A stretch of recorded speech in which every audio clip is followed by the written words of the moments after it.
Now, the CVD-REAL retrospective study, what's that? Yeah, I mean, one of the things that this is now exploding field is it's amazing that these drugs work. Do we have any other data that these drugs work? Because they're all approved for a long period of time. And actually, in the CVD-REAL, it was a very large retrospective study looking at over 300,000 patients, sort of real-world data in over 6 countries.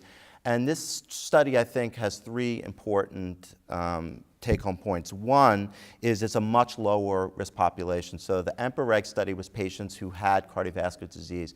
Over 80% of these patients were relatively low risk, no established disease. And it appears that these signals of reduction in heart failure and mortality are still robust. So it extends the data, although it's observational data, into the low-risk population.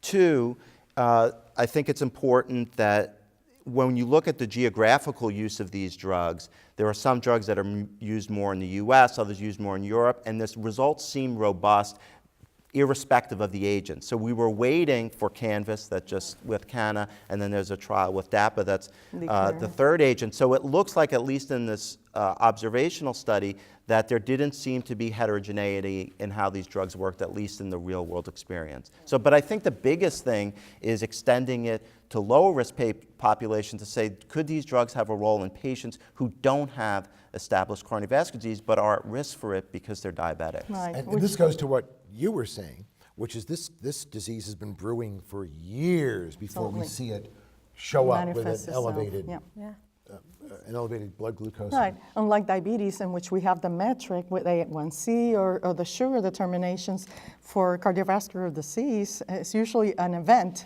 Silent. I love these numbers. So the numbers in the first study were impressive enough, 14%, 38%. These numbers are even better. They're even better. You've got a 51% reduced rate of death from any cause. Yeah, and remember, it's, you know, I want to caution too, it's obviously not a randomized trial, and there can be some confounding in the real world data. But I do think what you mentioned is the magnitude, whether it's 30% or 50%, is high and robust. So the fact that, what I love to say about real world data is if you have a clinical trial that shows an incredible benefit, you worry, is that just one trial? But if you get confirmatory evidence in the real world data that supports the clinical trial, that's a really nice story. But it shows that that's a generalizable result. And we're getting, with CANVAS now, the second trial report, we're now seeing multiple randomized trials, real world data that are all telling us the same thing. These cardiovascular benefits are real. There's something real there. Yes. I mean, my kids used to use a word, I think now I'm old and they would laugh at me for using it. These results are ginormous. Yes. I mean, they strain credibility, and yet they're well done. And this is, again, a retrospective study, and it's looking at the SGLT2 inhibitors versus all other anti-diabetic medications, all of them. I mean, if that was all we had, it wouldn't be as impactful, but we have now 2 clinical trials and the real world data. It's pretty impressive. We also see some benefits though with GLP-1s as well. I mean, the LEADER trial came out and showed the benefit, you know, of the GLP-1 agonist as well. So it's like there's more going on. It's the issue about getting to that process, that treating diabetes has a benefit that we had assumed before. But it also is true that it has to be agent specific. I was going to say, and the GLP, unlike what we've seen so far with the data that has been produced for the SGLT2s, for the GLP-1 seems to be agent specific. And also because Alexa was But I do want to. You made the transition. I do want to. I'm sorry. I know. No, I want to talk. I'm excited about the GLP-1, but I do want to say a very interesting thing about these trials is.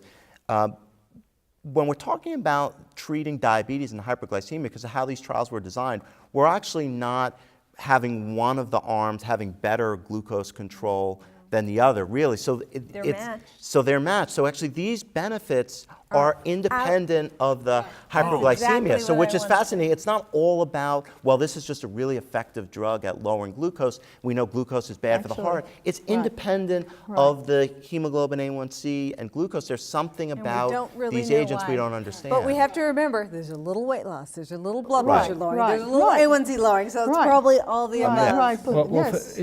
With regards to heart failure, which is what they all show dramatically, is SGLT2s, is it kind of makes sense. You have a glucoretic, so you're really doing having a diuretic function as well. But there are probably, as you say, there are probably other activities that are occurring that we don't. It is, but I could tell you on the cardiovascular side, this benefit in heart failure in a patient population that's not necessarily enriched for heart failure is much higher than the benefit we are studying in heart failure phase 3 trials. So the magnitude is what's enormous, much more than we'd expect by a couple of pounds of diuresis. Clearly volume is important, especially with the SGLT2s. So you think it's because primary care and endocrinology are handling heart failure patients? That's right. Than cardiology? That's right. We could take 4-day weekends. So the takeaway is he doesn't need you guys anymore. That's You can right. work. Goodbye. We need to find other work. But let's not forget that at least for EMPA, there's data that suggests that it has an effect in arterial stiffness.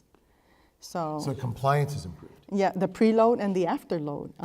Which both makes it, if you lose components. weight and lower blood pressure, right, you're going to have Statins do that too, though. Yeah, and and statins alone ain't getting this kind of result. And I've heard, and I'm curious with endocrinology colleagues, but I've actually heard a hypothesis that they actually make the heart work more efficiently, that you end up utilizing There's a ketones theory that the instead of- ketones, the ketone body formation, the heart is more efficient in using it as a fuel. So one of several let me theories. let me just do this one thing over here, because we know that diabetes starts before you know it. We know that these drugs help prevent death. So maybe I have measured my glucose and I have measured my glycosylated hemoglobin.